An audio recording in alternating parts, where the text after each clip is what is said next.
Timnas Indonesia U20 versus Suriah duel di garis nyawa. Lupakan Irak, Timnas Indonesia U20 buru kemenangan lawan Suriah. Sanda gelar top skor pemain asal Papua gabung klub Liga 2 Selandia Baru.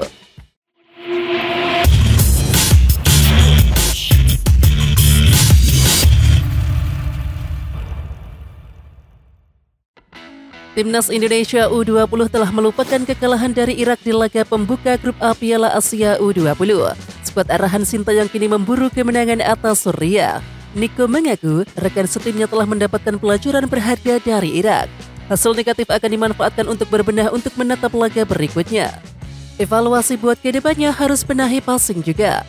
Masalah passing sama komunikasi perlu juga. Dan masalah finishing itu yang paling penting, kata pemain Persija Jakarta tersebut. Sementara itu, pertandingan Indonesia melawan Suriah bakal dihelat di Stadion Lokomotif Tashkent Sabtu 4 Maret 2023. Ini akan menjadi laga hidup mati Indonesia untuk menjaga asa lolos ke fase grup. Saat ini Indonesia berada di posisi juru kunci klasemen grup A dengan nilai 0. Sementara Suriah berada di peringkat ketiga dengan nilai yang sama setelah sebelumnya kalah 0-2 dari Uzbekistan.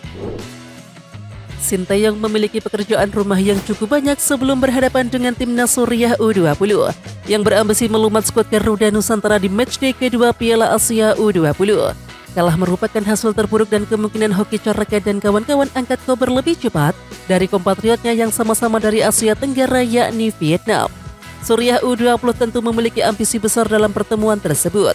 Begitupun Arkan Fikri serta kolega. Menang merupakan hasil penting yang akan diraih. Kendati demikian, beberapa catatan penting Timnas Indonesia U20 butuh dibenahi, mulai dari passing, komunikasi juga pada finishing. Kekurangan tersebut juga sudah diperingatkan para pecinta sepak bola termasuk netizen Indonesia. Usai kekalahan Timnas Indonesia U20, tak sedikit netizen berkomentar di akun resmi Instagram PSSI. Di samping itu, meski mencari kemenangan, Indonesia harus waspada dengan kondisi lawan yang full tim, tak seperti Garuda Nusantara yang tidak dalam komposisi pemain terbaiknya. Nama Melvin Rumere mungkin masih asing di telinga pecinta sepak bola tanah air. Namun siapa sangka ia adalah prospek cerah untuk lini serang Timnas Indonesia. Melvin Rumere merupakan pemain asal Papua, tepatnya kota Karangpanas Biak, yang lahir pada tahun 2000 dan ia sejatinya tumbuh di tanah kelahirannya. Akan tetapi ketika usianya menginjak 15 tahun, Melvin Rumere memutuskan merantau ke Selandia Baru. Di sana, ia memulai karir sepak bola ketika masuk ke universitas. Pada akhirnya, Melvin Rumere bergabung dengan Palmerston North West FC yang berkompetisi di Central Federation League New Zealand atau kasta ketiga Liga Selandia Baru. Penampilannya di sana bisa dibilang impresif karena pemain 23 tahun ini menyandang gelar top skor dengan catatan 15 gol. Di samping itu, kini Melvin Rumere bakal melanjutkan tantangan baru dalam karirnya. Ia direkrut oleh tim kasta kedua yakni Wanganui Athletic FC. Timnas Indonesia U20 dan juga Suriah sama-sama mengawali langkah mereka di Piala Asia U20 dengan kekalahan.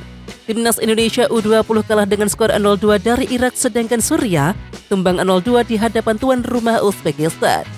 Dengan kondisi tanpa poin, Timnas Indonesia U20 dan juga Suriah sama-sama wajib meraih kemenangan di laga ini. Kemenangan akan kembali membuka peluang bagi kedua tim untuk lolos ke perempat final.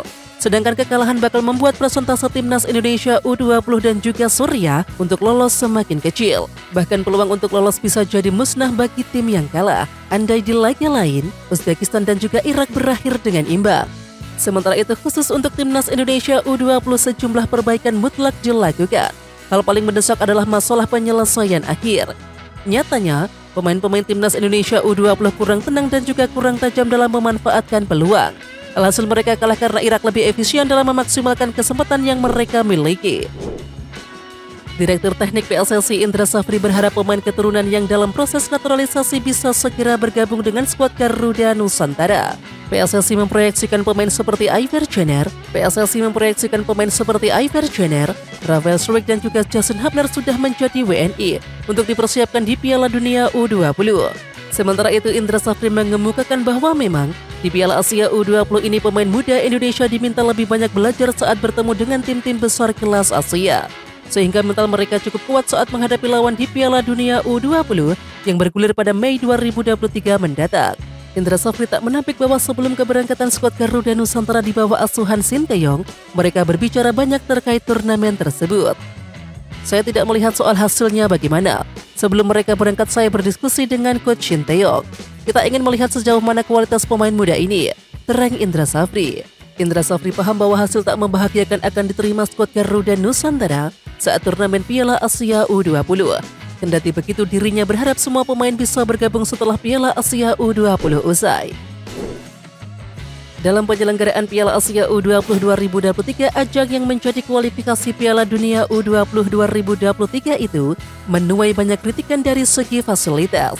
Menurut Arkan Najib, kualitas rumput tempat latihan dalam kondisi yang kurang memuaskan. Bahkan dikabarkan ada pemain timnas Yordania harus mengalami cedera akibat kondisi lapangan yang kurang memadai. Ia bahkan menyebut dengan kualitas rumput seperti itu, lapangan tak bisa untuk memelihara seekor kuda. Apakah mungkin tim Asia berlatih di stadion yang bahkan tidak cocok untuk memelihara kuda? Ya, sementara itu masalah soal tempat latihan sebenarnya sudah sempat disinggung oleh pelatih timnas U20 Indonesia, Shin Tae-yong. Pada kesempatan sebelumnya ia mengeluhkan rumput yang tidak rata. Rumput di sini tidak rata dan lapangan tertutup debu dan juga pasir, kata Shin Tae-yong. Oke timnas lovers, siapa kita? Kita Indonesia. Ayo kita dukung terus sepak bola tanah air Indonesia. Jangan lupa dukung terus Garuda Raya Channel dengan subscribe, like, dan komen karena saran dan kritik kalian sangat bermanfaat untuk perkembangan channel ini. Tungguin video selanjutnya dari Garuda Raya Channel. Salam olahraga.